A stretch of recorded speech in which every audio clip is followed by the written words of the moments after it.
The story of Pharaoh, and Prophet Musa alayhi salam is one of the most powerful and often repeated narratives in the Quran. It is a tale of tyranny, oppression, divine justice, and ultimate deliverance. Pharaoh was a cruel and arrogant ruler of Egypt who considered himself a god and oppressed the children of Israel, Banu Israel. He enslaved them and ordered the killing of all newborn Israelite boys after a prophecy foretold that one of them would overthrow him. To protect her son, Musa's mother placed him in a basket and let it float on the Nile. By Allah's will, the basket ended up near Pharaoh's palace, where his wife, Asiya, radiallahu anhu, took him in and convinced Pharaoh to adopt him as their son.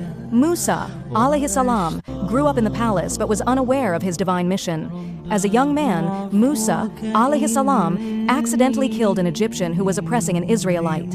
Fearing for his life, he fled to Madian, where he lived in exile, married, and worked for Prophet Shu'aib, alayhi salam. On his journey back to Egypt, Musa, alayhi salam, saw a burning bush on Mount Tur, where Allah spoke to him. He was given prophethood and 2 miracles: his staff, turning into a serpent, and his hand glowing with divine light.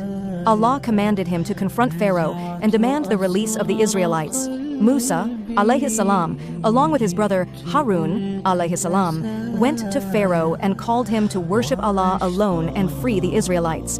Pharaoh arrogantly rejected the message and accused Musa, alayhi salam, of sorcery. A contest was arranged between Musa, alayhi salam, and the royal magicians. When Musa, alayhi salam, cast his staff, it transformed into a real serpent, swallowing the illusions of the magicians. The magicians immediately believed in Allah, angering Pharaoh. Since Pharaoh refused to free the Israelites, Allah sent a series of punishments, plagues, including floods, locusts, lice, frogs, and blood. Each time, Pharaoh promised to release the Israelites but went back on his word once the punishment was lifted. Finally, Allah commanded Musa, alayhi salam, to lead the Israelites out of Egypt. Pharaoh and his army pursued them to the Red Sea. Allah miraculously parted the sea, allowing Musa, alayhi salam, and his followers to cross safely. When Pharaoh and his army followed, the sea closed in on them, drowning Pharaoh. As he was dying, Pharaoh tried to declare belief in Allah, but it was too late. His body was preserved as a sign for future generations. Lessons from the story. Arrogance leads to destruction. Pharaoh's arrogance prevented him from accepting the truth. Trust in Allah. Musa, alayhi salam, relied completely on Allah, especially when facing impossible odds. Divine justice prevails. Oppression may last for a while, but in the end, Allah's justice always triumphs.